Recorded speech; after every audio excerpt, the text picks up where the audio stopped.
Organisasi kesehatan adalah lembaga atau kelompok yang bergerak dalam perencanaan, pelaksanaan, dan pengawasan dengan tujuan untuk meningkatkan kesejahteraan masyarakat dan meningkatkan akses layanan kesehatan secara sistematis.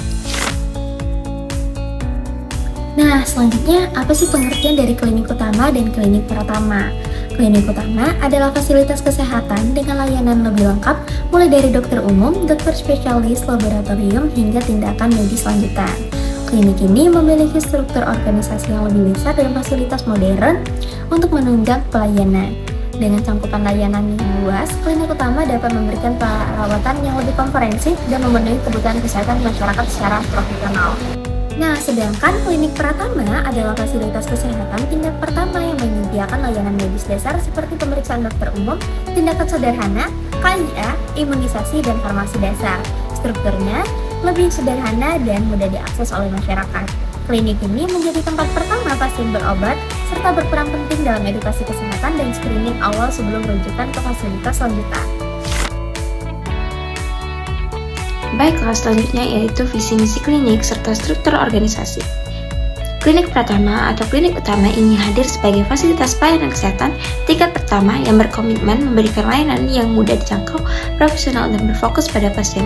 Klinik memiliki visi untuk mewujudkan pelayanan kesehatan yang berkualitas dan humanis. Misinya meliputi memberikan pelayanan yang cepat dan aman, meningkatkan kompetensi tenaga kesehatan, mengembangkan edukasi serta pencegahan penyakit, dan menyediakan sarana yang memadai untuk mendukung mutu pelayanan. Struktur organisasi klinik dipimpin oleh kepala klinik sebagai penanggung jawab utama, di bawahnya terdapat beberapa unit yaitu pelayanan medis, administrasi, dan rekam medis, farmasi, laboratorium bila tersedia, serta unit promotif preventif untuk edukasi kesehatan. Dengan visi, misi, dan struktur yang terkoordinasi, klinik pertama atau klinik utama terus berupaya menjadi layanan kesehatan yang terpercaya bagi masyarakat.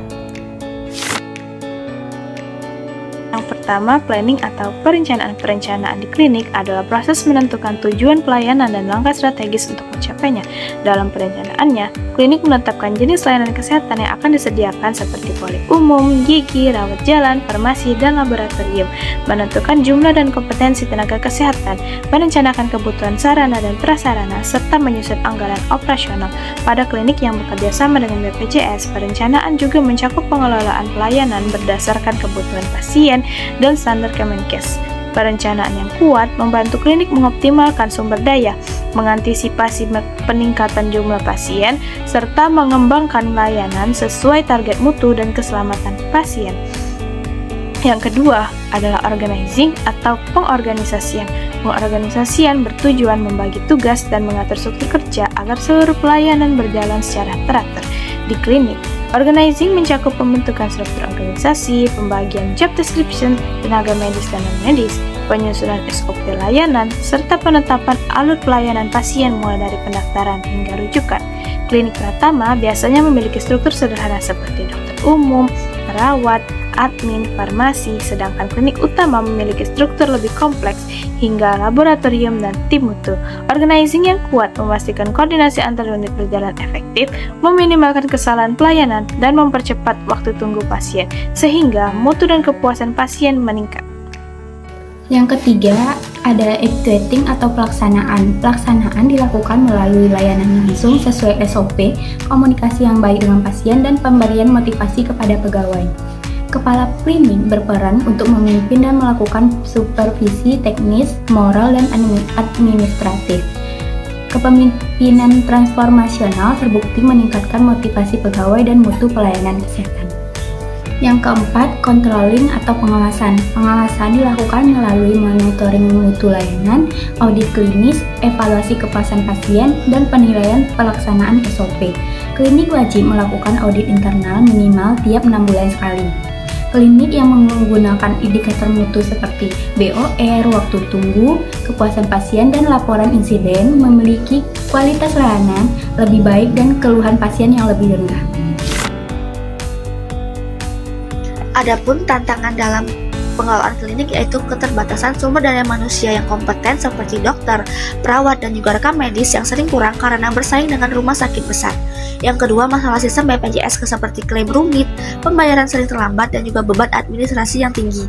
Yang ketiga, rendahnya digitalisasi seperti SIM klinik dan rekam medis elektronik belum optimal karena biaya dan literasi digital yang rendah. Yang keempat, budaya organisasi yang kurang adaptif, masih hierarkis, sering terjadi resistensi terhadap perubahan terutama terkait akreditasi dan keselamatan pasien. Yang kelima, keterbatasan anggaran dan fasilitas, khususnya untuk klinik kecil yang butuh investasi alat dan sarana. Yang selanjutnya yaitu peluang dalam pengelolaan klinik. Yang pertama, permintaan layanan kesehatan primer meningkat, terutama setelah masa pandemi COVID-19, masyarakat lebih sadar akan pentingnya kesehatan. Yang kedua, digitalisasi layanan, seperti telemedicine, e-prescribing, dan rekam medis elektronik bisa meningkatkan efisiensi kualitas. Yang ketiga, kebijakan akreditasi klinik. Hal ini dapat membuka peluang peningkatan mutu dan kepercayaan masyarakat. Yang keempat, kerjasama dengan BPJS Kesehatan, pemerintah daerah, dan perusahaan dan komunitas. Hal ini bisa membuka peluang ekspansi seperti screening kesehatan kerja, promotif, dan preventif. Yang kelima, peluang berkembang jika SDM kuat dan manajemen yang baik bisa menjadi pusat layanan primer yang efektif dan juga kompetitif.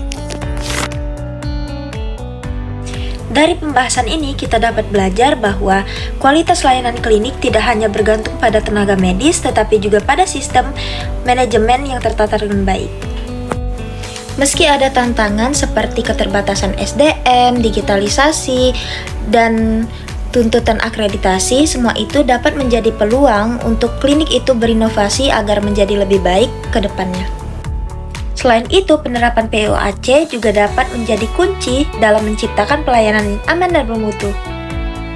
Pada akhirnya, pelayanan kesehatan bukan hanya tempat berobat, tetapi juga tempat membangun kepercayaan dan meningkatkan kualitas hidup masyarakat. Semoga pengetahuan ini menjadi langkah kecil untuk menuju pelayanan kesehatan yang lebih baik ke depannya.